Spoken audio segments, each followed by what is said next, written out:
Hello and welcome to my channel. My name is Oscar Mbira.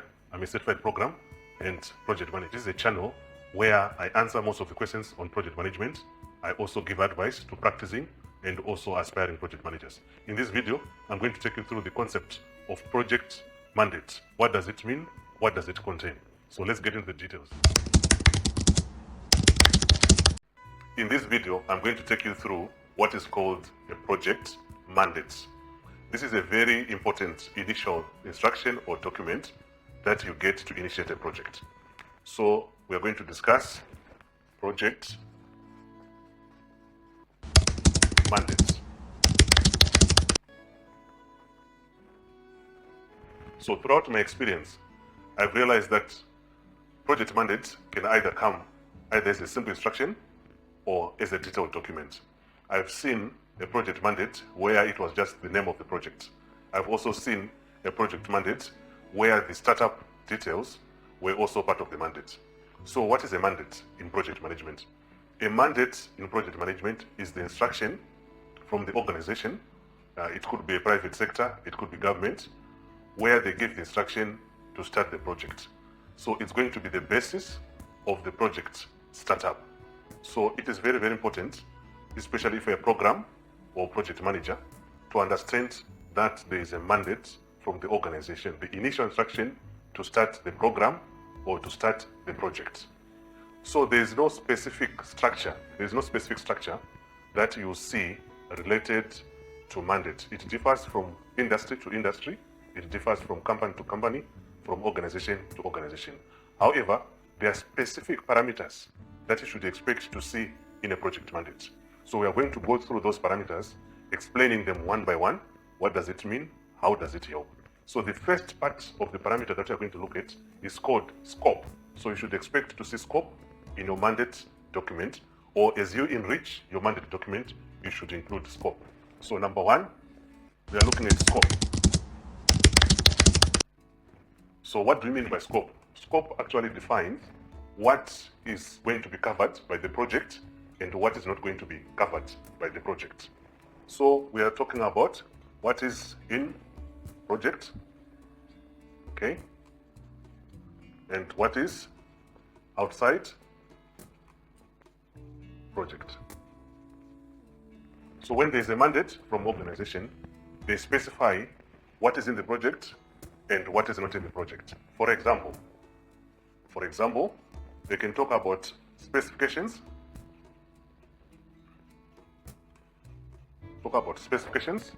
in the document, or even the tools where it's applicable. Okay. Then number two, it's objectives of the project. It must come out clearly in the mandate. What is it the organization is trying to achieve? So that must be part of the mandate. So number two, objectives of the project. This must be very clear in the project mandate. For example, it could be savings the organization wants to save. It could improve customer service, improved service. Okay, so the organization might embark on a project in order to improve the customer service. It could be to produce a new product.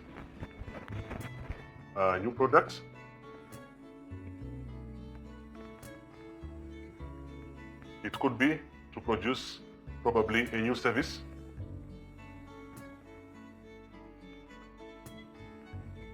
It could be just a specific result.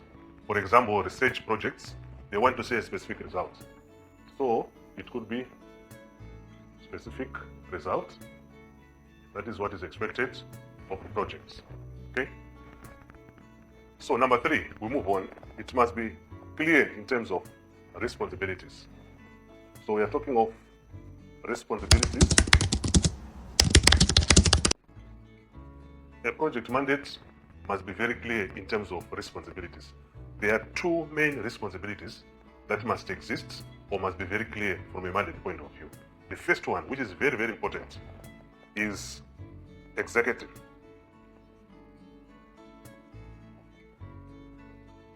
This is a project executive. Okay? In most cases, you find people, they want to use the word sponsor. or even co-sponsor in some cases. So this is the first role or responsibility that must be defined in the project mandate. It must be very clear. Where is the executive coming from? So this is the project executive. We're talking of a project executive, not organizational executive. This executive is responsibility and has got mandate to deliver the project. You find in most cases, you only have executive, and then the executive is the one to choose the project manager. So number 2, we have project manager. If it's a big project, you have program manager.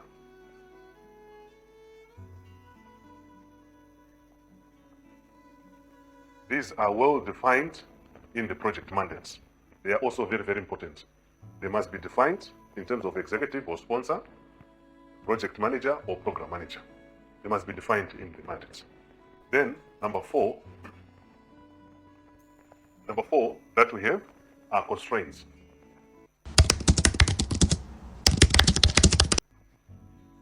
In the project mandate, the constraints must be well defined.